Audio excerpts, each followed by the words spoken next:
চীনে বৈঠকের পর ইরানের পারমাণবিক কর্মসূচি নিয়ে নতুন বার্তা দিলেন রুশ প্রেসিডেন্ট ভ্লাদিমির পুতিন। রুশ প্রেসিডেন্ট ভ্লাদিমির পুতিন ও চীনের প্রেসিডেন্ট জিনপিং এর সঙ্গে নরেন্দ্র মোদীর বৈঠক লজ্জাজনক বলছে যুক্তরাষ্ট্র। যুদ্ধের উত্তেজনা বাড়িয়ে বাল্টিক সাগরে ন্যাটো মিত্রদের সামরিক মহড়া শুরু। গ্রিনল্যান্ড বিক্রির জন্য নয়, ট্রাম্পকে কড়া হুঁশিয়ারি ফ্রান্সের। এবং সর্বশেষ থাকবে ফিলিস্তিনি রাষ্ট্রকে স্বীকৃতি ও ইসরায়েলের উপর নিষেধাজ্ঞা দিতে যাচ্ছে বেলজিয়াম। শুনছিলেন সংবাদ শিরোনাম, এখন বিস্তারিত। চীনে বৈঠকের পর ইরানের পারমাণবিক কর্মসূচি নিয়ে নতুন বার্তা দিলেন রুশ প্রেসিডেন্ট।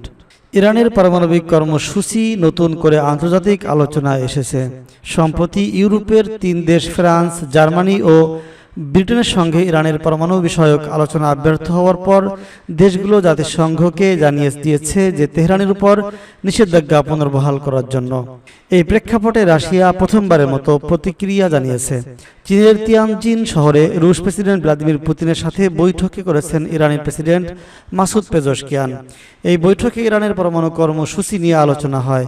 সোমবার ক্রেমলিন এক সংবাদ বিজ্ঞপ্তিতে জানায়, পুতিন তার বৈঠকে বলেছেন, ইরানকে কখনো একা ছেড়ে দেওয়া হয়নি। আমরা নিয়মিতভাবে ইরানের পরমাণু কর্মসূচি নিয়ে আলোচনা করছি। এদিকে রুশ প্রেসিডেন্টের এই মন্তব্যের পশ্চিমাদের জন্য একটি বড় শক্তিশালী বার্তা হিসেবে দেখা হচ্ছে, বিশেষত যখন যুক্তরাষ্ট্র সহ পশ্চিমা শক্তিগুলো ইরানকে চাপের মুখে রেখেছে। তখন রাশিয়ার পক্ষ থেকে ইরানকে সমর্থন জানানো তেহরানের অবস্থানকে আরও শক্তিশালী করবে বলে মনে করা হচ্ছে।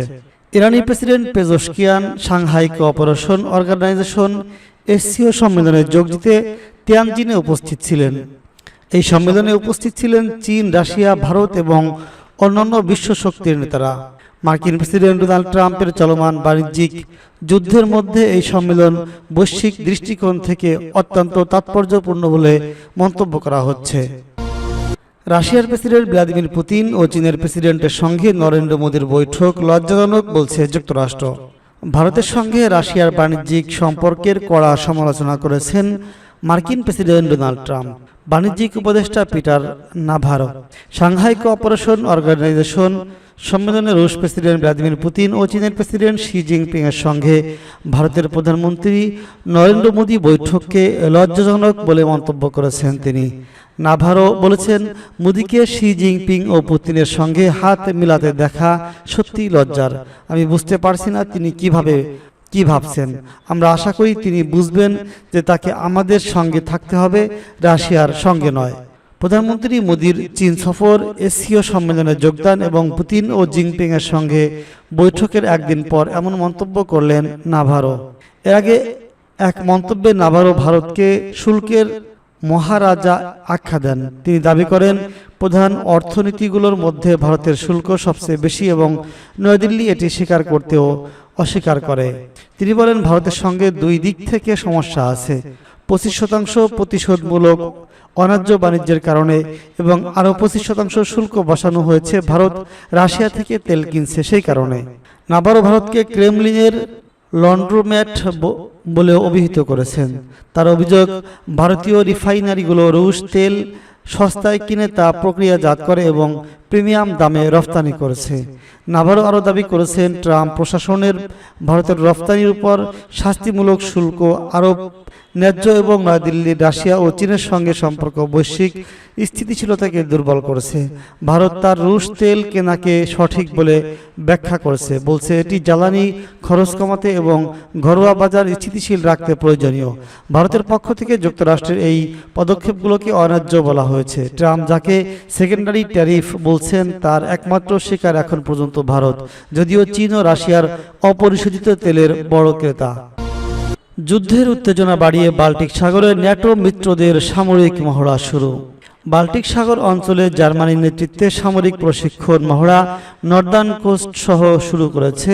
সোমবার 1 সেপ্টেম্বর শুরু হওয়া এই মহড়া যুক্তরাষ্ট্র, কানাডা সহ ডজনের বেশি ন্যাটো মিত্র দেশ অংশগ্রহণ করেছে। জার্মানির শীর্ষ সামরিক কমান্ডার জেনারেল কার্টেস ব্রুয়ার বার্লিনে এক সংবাদ সম্মেলনে ঘোষণা করেন, সামরিক মহড়াগুলো কোয়াড্রিগা মহড়া সিরিজের মূল অংশ হবে, যার লক্ষ্য অংশগ্রহণকারী সশস্ত্র বাহিনীর প্রতিরোধ ক্ষমতা বৃদ্ধি করা এবং অপারেশনাল প্রস্তুতি উন্নত করা। তিনি বলেছেন, রুশ প্রেসিডেন্ট পুতিন আমাদের উপর নজর রাখছেন। তার পরিকল্পনা ইউক্রেনের বাইরেও বিস্তৃত। সশস্ত্র বাহিনী হিসেবে আমাদের এর জন্য প্রস্তুত নিতে হবে। মহড়ায় অংশগ্রহণকারী বাহিনী হাইব্রিড এবং প্রচলিত উভয় হুমকির উপরই মনোনিবেশ করবে। তিনি সাংবাদিকদের বলেন, সামরিক মহড়ায় 14টি দেশের 8,000 সৈন্য, 40টি জাহাজ, 30টি বিমান এবং 1,800টিরও বেশি যানবাহন অংশগ্রহণ করবে। তিনি আরও বলেছেন, আমরা সমুদ্র, স্থল এবং আকাশপথে লিথুয়েনিয়াম সৈন্য এবং সরঞ্জাম বহনের অনুশীলন করব। জেনারেল কার্টেস বুয়ারু রাশিয়ার সঙ্গে সম্ভাব্য উত্তেজনা সম্পর্কেও সতর্ক করেছিলেন, যা ন্যাটো লিথুয়ানিয়াম সীমান্তের কাছে 2 সপ্তাহের মধ্যে বেলারুশের সঙ্গে যৌথ সামরিক মহড়া জাপাদ পরিচালনার প্রস্তুতি নিচ্ছে। তিনি ব্যাখ্যা করে বলেছেন, কোয়াড্রিগার কিছু অংশ অনিবার্যভাবে জাপাদের সঙ্গে ওভারল্যাপ করবে। উভয় মহড়াই ঘনিষ্ঠভাবে অনুষ্ঠিত হবে, যেখানে সামরিক বাহিনী একে অপরের কাছাকাছি অবস্থান করবে। গ্রিনল্যান্ড বিক্রির জন্য নয়, ট্রাম্পকে কড়া হুঁশিয়ারি ফ্রান্সের। গ্রিনল্যান্ড নিয়ে কড়া বার্তা দিয়েছে ফ্রান্স। দেশটির পররাষ্ট্রমন্ত্রী নোয়েল ব্যারো স্পষ্টভাবে জানিয়েছেন, গ্রিনল্যান্ড বিক্রির জন্য নয়। ডেনমার্কের স্বায়ত্তশাসিত অঞ্চলটি সফর শেষে এই হুঁশিয়ারি দিলেন তিনি। খবর বার্তা সংস্থা আনাদোলুর। মূলত ডেনমার্কের স্বায়ত্তশাসিত অঞ্চল গ্রিনল্যান্ডকে মার্কিন ভূখণ্ড হওয়া উচিত বলে যুক্তরাষ্ট্রের দাবি করে আসছে। সামাজিক যোগাযোগ মাধ্যম এক্সে ফরাসি পররাষ্ট্রমন্ত্রী ব্যারো লেখেন, বিশ্বের ক্রমবর্ধমান অস্থিরতা, ইউক্রেনে রাশিয়ার যুদ্ধ এবং আর্কটিক অঞ্চলে লোভনীয় প্রভাব বিস্তারের প্রচেষ্টার মুখে ফ্রান্স পরিষ্কার বার্তা দিচ্ছে, গ্রিনল্যান্ড বিক্রির জন্য নয়, গ্রিনল্যান্ড দখলের জন্য নয়। তিনি লেখেন, ফ্রান্স হবে ইউরোপীয় ইউনিয়নের প্রথম দেশ যারা 2026 সালের শুরুতে গ্রিনল্যান্ডে একটি কনসুলেট খুলবে। পাশাপাশি সহযোগিতা জোরদারের জন্য পার্টনারশিপ ডায়ালগ কমিটিও গঠন করা হবে।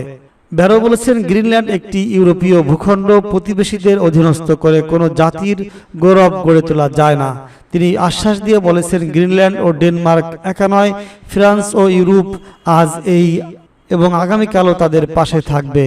ব্যারোর এই সফরের আগে গত বুধবার ডেনমার্কের পররাষ্ট্রমন্ত্রী লার্সলোকো রাসমুনেস যুক্তরাষ্ট্রের রাষ্ট্রদূতকে তলব করেছিলেন, কারণ যুক্তরাষ্ট্রের কয়েকজন নাগরিক গ্রিনল্যান্ডে প্রভাব বিস্তারের চেষ্টা করছেন বলে অভিযোগ উঠেছে। ড্যানিশ সম্প্রচার মাধ্যম ডিআর গত সপ্তাহে জানায়, অন্তত 3 জন মার্কিন নাগরিক তারা ডেনমার্ক ও গ্রিনল্যান্ডের মধ্যে বিভেদ তৈরির চেষ্টা চালাচ্ছেন। ওই 3 মার্কিন নাগরিকের সঙ্গে প্রেসিডেন্ট ডোনাল্ড ট্রাম্প ও হোয়াইট হাউসের ঘনিষ্ঠ যোগাযোগ রয়েছে। ফিলিস্তিনি রাষ্ট্রকে স্বীকৃতি ও ইসরায়েলের উপর নিষেধাজ্ঞা দিতে যাচ্ছে বেলজিয়াম। ফিলিস্তিনকে রাষ্ট্র হিসেবে স্বীকৃতি দেবে বলে জানিয়েছে বেলজিয়াম। দেশটির উপপ্রধানমন্ত্রী ও পররাষ্ট্রমন্ত্রী প্রেভোট ঘোষণা দিয়েছেন, এই মাসের শেষের দিকে জাতিসংঘের সাধারণ পরিষদে ফিলিস্তিনি রাষ্ট্রকে স্বীকৃতি দেবে বেলজিয়াম। এক প্রতিবেদনে এই তথ্য জানিয়েছে কাতার ভিত্তিক সংবাদ মাধ্যম আল জাজিরা। ম্যাক্সিম প্রেভাট মঙ্গলবার 2রা সেপ্টেম্বর সামাজিক যোগাযোগ মাধ্যম এক্স এ লিখেছেন, জাতিসংঘের অধিবেশনে বেলজিয়াম ফিলিস্তিনকে স্বীকৃতি দেবে এবং ইসরায়েলি সরকারের বিরুদ্ধে কঠোর নিষেধাজ্ঞা আরোপ করা হবে। প্রভোট লেখেন, বেলজিয়াম ইসরায়েলের উপর 12টি কঠোর নিষেধাজ্ঞা আরোপ করবে, যার মধ্যে রয়েছে বসতি থেকে পণ্য আমদানির উপর নিষেধাজ্ঞা এবং ইসরায়েলি কোম্পানিগুলোর উপর সরকারি ক্রয় নীতি পর্যালোচনা। তিনি আরও বলেছেন, ফিলিস্তিনে বিশেষ করে গাজায় মানবিক বিপর্যয়ের আলোকে এই ঘোষণা করা হয়েছে।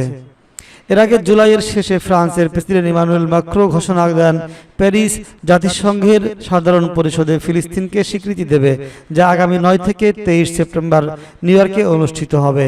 এরপরে অস্ট্রেলিয়া, কানাডা সহ বেশ কয়েকটি দেশ ঘোষণা করেছে যে তারাও ফিলিস্তিনকে স্বীকৃতি দেবে।